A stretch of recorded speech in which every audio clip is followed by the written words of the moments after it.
Assalamualaikum warahmatullahi wabarakatuh. Nahmadu wa nasta'inu wa nastaghfiruh wa nu'minu bihi wa natawakkalu alaih. Wassalatu wassalamu ala asrafil anbiya wal mursalin Sayyidina wa maulana Muhammadin wa ala alihi wa sahbihi ajmain, amma ba'du. Hadirin yang dirahmati Allah subhanahu wa ta'ala, puji syukur merah kita panjatkan selalu kepada Allah subhanahu wa ta'ala, karena beberapa saat lagi kita akan bertemu dengan Hari Raya Kurban. Hari Raya Kurban adalah suatu peristiwa napaktilas yang dialami oleh bapak moyangnya orang soleh, yaitu Nabi Ibrahim alaihissalam, dengan peristiwa besarnya yaitu melakukan ketaatan kepada Allah dengan cara menyembelih seorang putra tercintanya.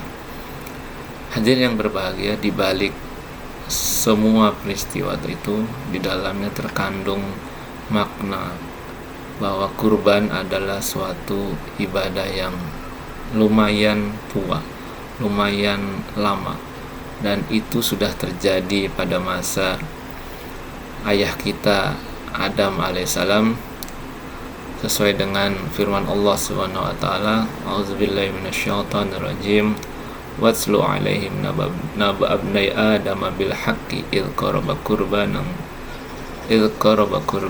fataqabbala min ahadihima wa lam yataqabbal min al-akhar qala la'aqtulannak qala innama yataqabbalullahu minal muttaqin. Ceritakanlah kepada mereka suatu kisah kedua putra Adam menurut yang sebenarnya. Ketika keduanya mempersembahkan kurban, maka diterima salah seorang dari mereka dan tidak diterima bagi yang lain. Kemudian ia berkata, aku pasti membunuhmu. Kemudian ia berkata, sesungguhnya Allah hanya menerima korban bagi orang-orang yang bertakwa.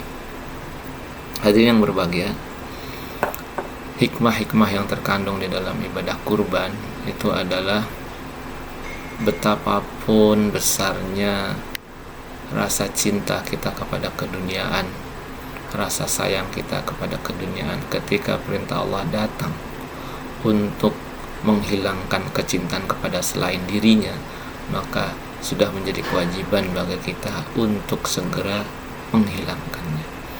Ini semata-mata bukan karena suatu kesia-siaan, tetapi memang Allah subhanahu wa ta'ala memerintahkan hal demikian.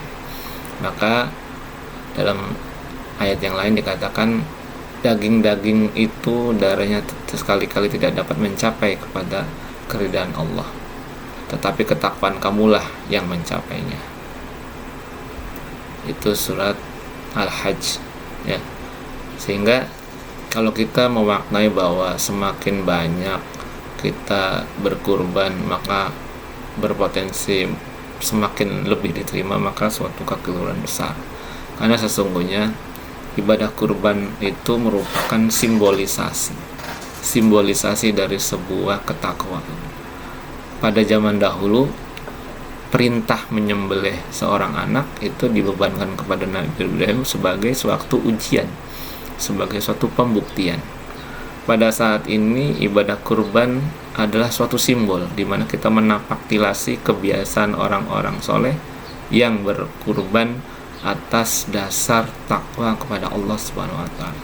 Sehingga kurban, kalau kita ingin memberikan suatu makna nilai yang lebih, misalnya dengan cara bahwa kita meyakini bahwa kurban adalah suatu solusi untuk menyelesaikan kemiskinan yang begitu akut di kalangan masyarakat, maka ini menjadi suatu kekeliruan, karena solusi menyelesaikan kemiskinan adalah bukan pada letak kurbannya, tetapi esensi dari kurban tersebut yaitu kepedulian.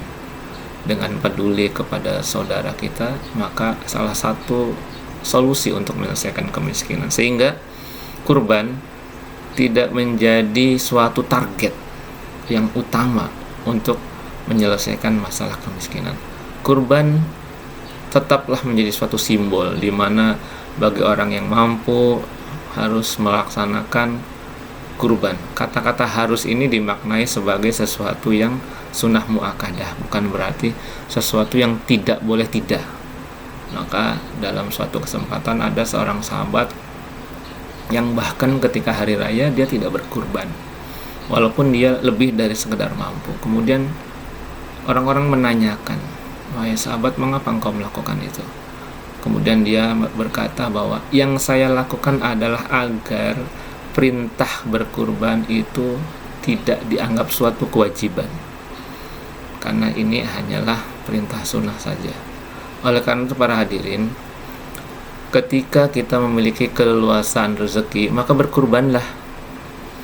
Dan apabila kita tidak mempunyai cukup rezeki untuk berkurban, maka jangan berputus asa seolah-olah kita tidak bisa mendapatkan fadilah atau keutamaan dari berkurban.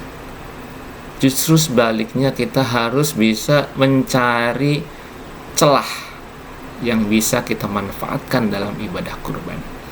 Apakah itu misalnya kita menjadi orang yang berkontribusi dalam kegiatan ibadah kurban, atau menjadi orang yang berusaha mencegah kericuhan di dalam ibadah kurban.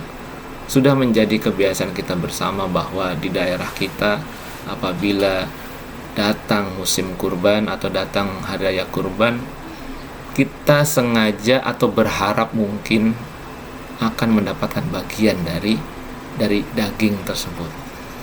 Yang padahal pada zaman dahulu para sahabat sudah mencontohkan ketika dia tidak mampu berkurban, maka dia berusaha menyenangkan keluarganya dengan cara apapun, misalnya dengan memotongkan seekor ayam atau memberikan beberapa butir telur untuk keluarganya, karena dia beranggapan bahwa ibadah kurban selayaknya seumpama orang yang menghadiri sholat Jumat. Bagi siapa saja yang bisa mendatangi sholat Jumat pada awal-awal waktu sebelum orang lain datang, maka dia seolah-olah berkurban dengan unta yang besar. Kemudian tingkatan di bawahnya, apabila dia datang setelah orang yang pertama, maka dia seolah-olah berkurban dengan sapi. Berikutnya seolah-olah berkurban dengan kambing, sehingga datanglah orang yang terakhir sampai khotib naik mimbar, seolah-olah dia berkurban dengan sebutir telur. Ini merupakan celah bagi kita untuk bisa memanfaatkan keutamaan dari ibadah kurban.